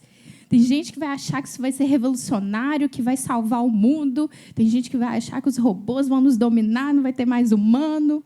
Enfim, a gente resolveu encarar uma perspectiva positiva sobre isso. ver o que aquilo de fato poderia trazer, porque a gente já é privilegiado por estar no Sistema Único de Saúde e ter um software de gestão informatizado, integrado, tanto o de gestão geral, né, que a gente usa o MV, e o laboratorial, que é o Matrix. Mas a gente precisava ter um lugar que agregasse todas essas informações, que trouxesse isso tudo para a mão do farmacêutico.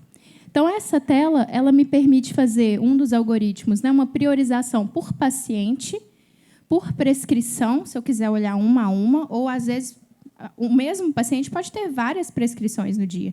Então, esse é um olhar mais rico. E, além disso, uma funcionalidade que a gente começou a usar recente, que é de conciliação, mas eu conto depois. E aí, no início, a gente estava bem assim, tentando entender. Assim como a inteligência artificial ela lê o nosso banco de dados e vai aprendendo, igualmente nós, enquanto equipe, para administrar aquilo. E, igualmente, os nossos colegas médicos, os nossos colegas das outras equipes multiprofissionais. Porque eu escutei no início, nossa, mas agora os farmacêuticos estão atentos, né? Tomamos muita carteirada. Quem é você? E isso acontece, gente, e faz parte. E nós, farmacêuticos, precisamos ser resilientes nesse contexto, porque uma mudança de cultura é uma coisa gradual. Então, pode passar, por favor. Essa tela, gente, essa mudança de cultura, isso aqui, quando alguém tinha dúvida, quando alguém falava, não entendi de onde você tirou isso, a gente chamava, falava, vem cá. Neste card, gente, eu tenho numa única tela, basicamente, assim, dados do paciente, né, idade, altura, o peso, se o cara está em diálise, que tipo de diálise, porque isso vai alterar como eu vou corrigir a dose de um medicamento, ou se eu não vou corrigir. Tenho dados dos exames, e os exames alterados já aparecem marcados para mim em vermelho, e se eu clicar no exame, já aparece essa série histórica para mim. E é assim, ó, rápido. E os meus computadores não são... Meu parque tecnológico não é... Quando a No-Harm apresentou a solução para a gente falou, tem alguma coisa. Não vai rodar aqui na nossa máquina, vai dar algum problema. Ah, não, suas máquinas são compatíveis, sim. Não, mas é de graça mesmo? E a gente achava que era esmola. Quando a esmola é demais, o santo desconfia, né? Mandamos para o jurídico avaliar toda a parte da segurança, mandamos para a TI avaliar toda a parte de segurança de dados, né, de Lei Geral de Proteção de Dados, e porque nós, farmacêuticos, já estávamos mais que convencidos. E começamos a usar. E a equipe começou a estranhar. Não, mas os farmacêuticos, vocês estão em todas as corridas de leite, a gente já chegava para as corridas de leite com informações preliminares, com dúvidas que não tinham sido sanadas anteriormente. A equipe começou a estar mais presente na beira do leito, que é onde o farmacêutico tem que estar, somando a equipe multi. Pode passar, por favor. E aí, esse é um resultado preliminar que a gente tem. Olha que gráfico interessante. A curva azul mostra o número de prescrições feitas no hospital. E vocês veem que é bem constante, né, nesse período todo que a gente usa. Já a curva verde, ela é a performance da minha equipe, o nosso aprendizado em analisar as prescrições. Então, vocês veem que está vendo que ela cai toda vez? Ela sobe, nunca chega próximo da curva azul e caía. Isso aqui é porque a gente foi aprendendo, a gente foi mexendo no nosso processo, nós fizemos uma remodelagem nos horários de trabalho dessa equipe. Para que eu preciso todo mundo trabalhando de 8 a 5? Qual que é o horário que sai mais prescrição? Eu preciso começar a fazer a análise de prescrição 8 horas? Não, 8 horas está todo mundo no huddle, está todo mundo passando nos leitos ainda, as prescrições ainda não saíram. Então, a gente começou a fazer uma análise de processos, fazer um mapeamento, mapear também o número de equipe que eu tinha, e aí eu não tive aumento de quadro para atingir esse resultado. Eu fiz uma redistribuição do meu quadro de farmacêuticos. Nós somos 20 farmacêuticos contando comigo, sendo 4 residentes, e a gente redistribuiu, mexemos em tudo, e capacitamos, levamos farmacêuticos clínicos para plantão, de modo que eu passei, a partir desse ano, a ter análise também aos finais de semana, também à noite. E eu peguei outros 2 farmacêuticos que cuidavam de farmácias satélites e levei para dentro da farmácia clínica. Eu passei de 2 preceptoras na farmácia clínica para 5. mas eu não aumentei o número de farmacêuticos que tem no hospital. Eu só aloquei em postos diferentes. Olha o número. Aquilo ali aquele gráfico de pizza, um gráfico simples, ele é brilhante para mim, que tem uma missão de não só cuidar, de evitar erros, de levar qualidade para o paciente no SUS, mas de ensinar pessoas. Aquele gráfico ali, ó, ali estão as minhas farmacêuticas e a produtividade de cada uma delas. Com base nisso, eu consigo direcionar meus temas técnicos para as aulas da residência. Eu consigo encomendar dos professores da universidade, gente, a gente precisa trabalhar tal tema. Eu consigo individualizar a minha forma de ensinar na prática, né? Então, é um outro aspecto. E, quando eu olho o meu percentual de prescrições checadas, do início, desde quando a gente começou, a gente estava aprendendo, até agora, a gente estava avaliando 62% das prescrições. Pode passar, por favor, que eu quero comparar com o gráfico do último mês. Agora, gráfico só do último mês, que é agosto de 2023. A gente tem a linha azul, as prescrições médicas, e a linha verde, a checagem feita pelos farmacêuticos. Então, nós atingimos um percentual de 94% de prescrições no hospital. Mas, para além do número, a gente mais que triplicou o número de intervenções. É isso que faz a diferença. Que é o impacto direto. A gente triplicou o número de intervenções. Então, porque nem tudo que a gente pega na análise de pressão é um erro. Para começar, tinha esse tabu, que às vezes o colega médico ficava incomodado que a gente ia fazer uma sugestão, né, como se a gente estivesse apontando que ele errou. Mas a maioria das intervenções não são erros, elas são otimização da farmacoterapia. São ajustes que a gente faz individualizando para o quadro daquele paciente. E que, muitas vezes, naquela correria, com aquele volume de produtividade, com aquele volume de tarefas, detalhes passam mesmo. Então, esse número, né, de prescrições checadas, eu só quis mostrar, porque o que mais importa não é o número de prescrições que eu fiz, mas o que eu fiz com isso, os erros que eu fiz, a taxa de aceitabilidade em cima disso e o valor economizado em custo direto com o insumo que eu não usei errado, que eu não desperdicei, que eu não reconstituí um medicamento caro, que às vezes está escasso, ou uma dipirona, que está na curva A do hospital, porque usa muito, apesar de ser barato. Então, eu tenho tanto um aspecto de segurança, de vida, de eventos adversos que são evitados, de pessoas que estão saindo, tendo a sua internação no tempo correto, não estão tendo a sua internação por prazo dilatado ali dentro, numa rede que já está com a porta lotada, precisando girar leito, e eu, no cenário anterior, às vezes mantendo pessoas, aumentando a minha média de permanência por erros que aconteciam ali dentro. Então, quando eu nem trago dados nas palestras que eu vou, nos eventos, do custo direto, porque isso não é o mais importante, até porque a gente só mensura o custo com o insumo direto, mas tem tanta coisa por trás disso. Então, os números são gritantes. Pode passar, por favor. A taxa, se a gente tivesse continuado manualmente, eram 17 mil itens avaliados, né, do início da NORAM até agora. Mas o número real, a gente já está em quase 3 milhões de itens checados.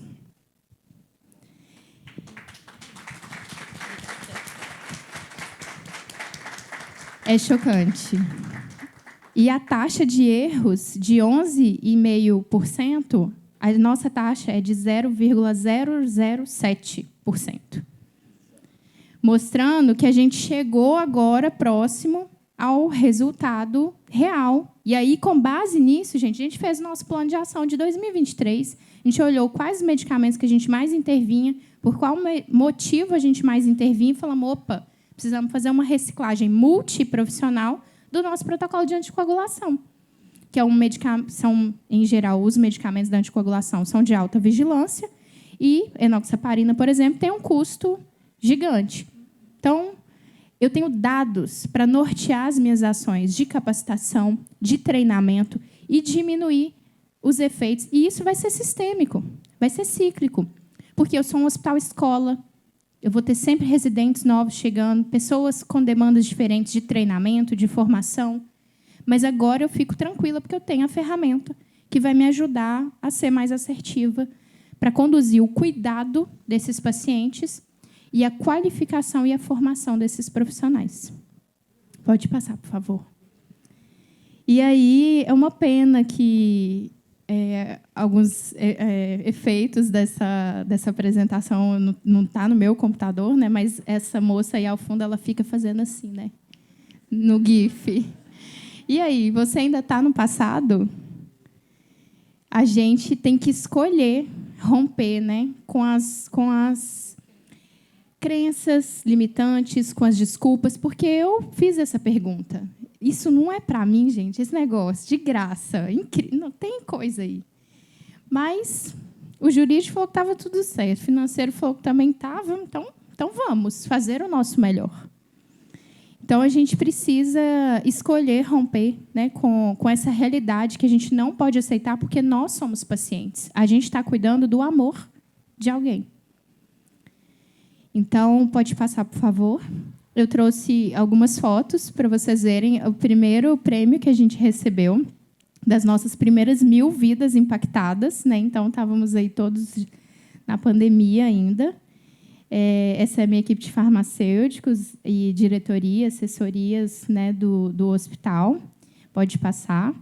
A gente também ganhou o Prêmio Federa Santas 2022, no ano passado, porque o hospital ele é filantrópico também, a gente está numa rede de hospitais filantrópicos, e a gente ganhou em primeiro lugar do eixo qualidade e segurança do paciente, né, com esse projeto de inteligência artificial na farmácia clínica. Os outros dois que estão dividindo comigo no eixo humanização e sustentabilidade dos processos, né?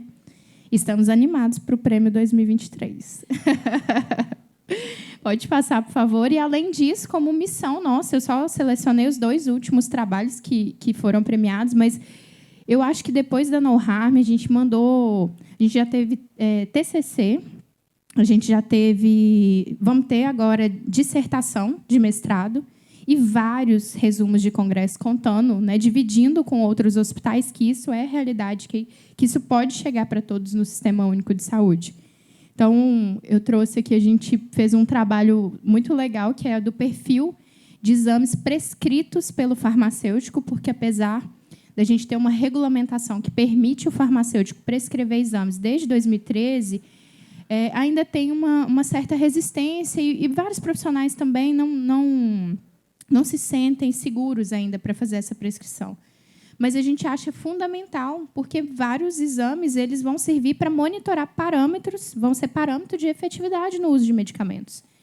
E aí a gente discute nas corridas de leito e sugere ao nosso colega médico que faça pressão. Muitas vezes ele fala, estou ocupado, pede para a gente mesmo fazer, ou a gente só comunica, a gente já fez o pedido, ele é ótimo, a gente volta na corrida de leito no outro dia, ele pergunta, saiu, né? O resultado, nossa, que bom que vocês fizeram essa vancocinemia, a gente vai precisar ajustar. Então, é uma mudança, né, mesmo de cultura. Então, esse foi um trabalho premiado agora, no dia 12 de agosto, lá no Minas Centro. E esse outro que foi aqui, em Gramado, a gente veio para o Congresso Brasileiro de Farmácia Hospitalar, e eu achei que não estava tão frio quanto hoje. Eu já passei um pouco de frio aqui com essa chuva, gente. Mas a gente ficou muito feliz. A gente conseguiu publicar um artigo contando também dessa experiência da implantação. A gente fez a comparação do antes e depois, que é muito importante pôr isso em números, né? Então, a gente pegou 6 meses do mesmo período do ano para evitar a sazonalidade ou qualquer outro interferente na amostra. A gente comparou 6 meses do ano anterior, sem No Harm, e 6 meses do ano que a gente já tinha No Harm. Então, foi um resultado muito legal. A gente também foi premiado nesse congresso. Bom, é isso. Pode passar, por favor. Acho que estão aí os meus contatos. Eu gosto muito de dizer, comece onde está, use o que tem e faça o que você pode, mas a gente não pode deixar de fazer. Obrigada.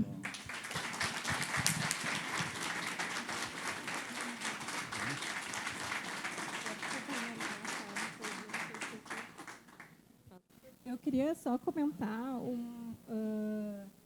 A Amanda falou sobre o quanto é importante a educação, né? E a gente percebeu que criando a No Harm não era o suficiente, né? Inclusive a gente faz um curso anual de farmácia clínica para entender, então, para aprimorar também os conhecimentos, né? É praticamente gratuito o curso, né? E a Amanda até foi convidada para palestrar nesse curso, porque o Instituto tem 3 pilares, né? Ele nasceu da pesquisa e continua fazendo pesquisa para trazer conhecimento também, e tem a educação e tem o desenvolvimento. Então, acho que a gente junta tudo para trazer mais eficiência, mais qualidade no cuidado e mais segurança para o paciente. Só para complementar aqui. Obrigada. Amanda, muito obrigado. A tua história, eu acho que tangibiliza toda essa conversa que nós estamos tendo. Hoje tem uma série de pessoas aqui que não são da área da saúde, né? E então a gente está trazendo um tema novo, um tema bastante técnico, possivelmente um problema que muitos não conheciam, nem sabiam que existia. Então nós trouxemos de certa forma um problema, mas também estamos trazendo solução. Parabéns pela tua explanação, muito bacana, muito motivante. Obrigado e parabéns para vocês, para a Vânia, para o Mohamed. Eu acho que a gente se estendeu um pouquinho já no nosso horário. Agradecer a presença de todos e dizer que nós estamos aí, né, fazendo o que a Amanda comentou, fazendo algo, tentando buscar soluções e tentando apoiar projetos muito bonitos que, mais uma vez, como eu comentei no início, tenham capacidade de replicação e tenham capacidade de se replicar fácil, porque os recursos são muito escassos, mas o modelo de negócio, além da ferramenta maravilhosa que eles criaram e seguem em desenvolvimento, isso não para nunca, é um trabalho sem fim, mas um modelo de negócio que extremamente sustentável, né? Nós todos, ou muitos, né, já participamos de inúmeros projetos, tem um enorme desafio, que é o desafio de empreender, de implantar, e depois tem um desafio ainda maior, que é o desafio da sustentabilidade, né? Como é que a gente consegue replicar uma ideia que funciona muito bem? Nós tivemos um projeto muito bonito, muito grande, que foi a construção de um hospital aqui na Restinga, no extremo sul, e no final dessa epopeia, desse investimento muito alto na construção de um hospital novo, fazia uns 50 e tantos anos que não se construía um novo hospital em Porto Alegre, a gente se deparou. Mas nós temos capacidade de replicar esse hospital? E a resposta era não. Seria muito difícil. Nós usamos recursos da nossa filantropia para a implantação do Hospital da Restinga, que está atendendo aquela comunidade do extremo sul de Porto Alegre, mas a capacidade de replicar o Hospital da Restinga para esse Brasil todo, que é tão carente, tão desigual, ela era muito remota, ou impossível, ou improvável. Então, o que nos fascinou e o que fez nos envolver nesse projeto e está apoiando a No Harm, pessoalmente, através do Instituto Moinhos, é isso, é a qualidade do produto que vocês estão desenvolvendo, e a capacidade da gente replicar isso, ajudando a tantas pessoas que realmente estão precisando ser ajudadas. Gente, muito obrigado pela presença de vocês, muito obrigado aos meus amigos e parceiros. Ele vem aqui, né? Isso aí, chega. Muito bom, obrigado, tio Jorge.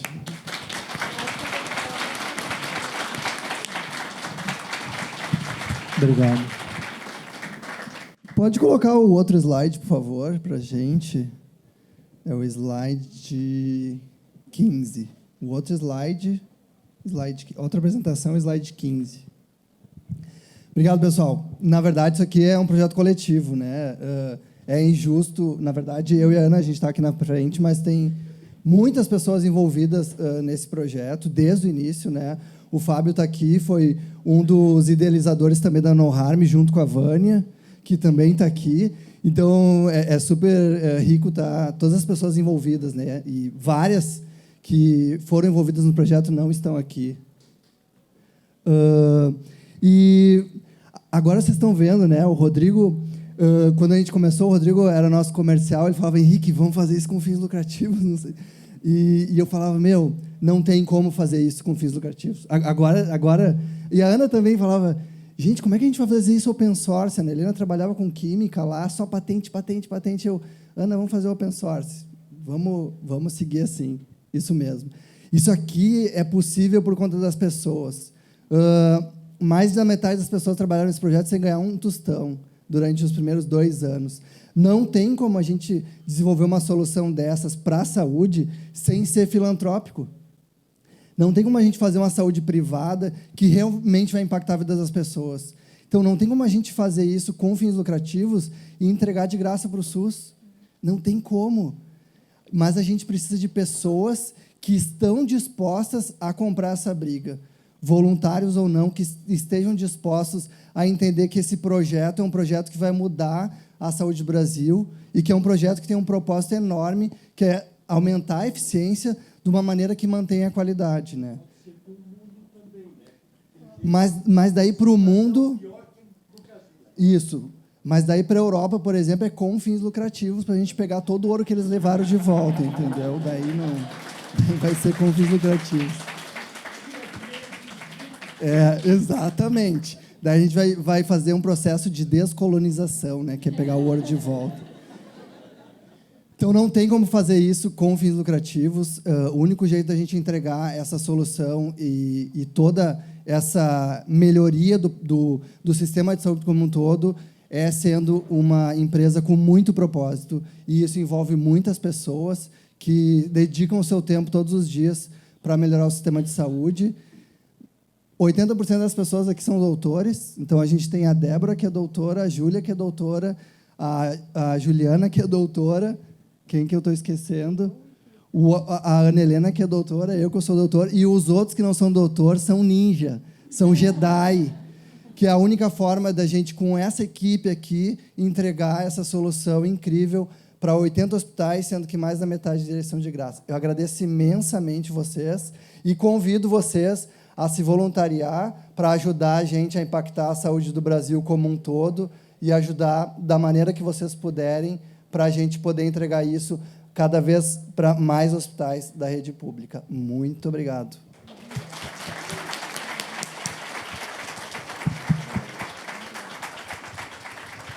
Era isso, gente. Muito obrigado. Tem uma cervejinha rolando aí e vamos celebrar um pouquinho.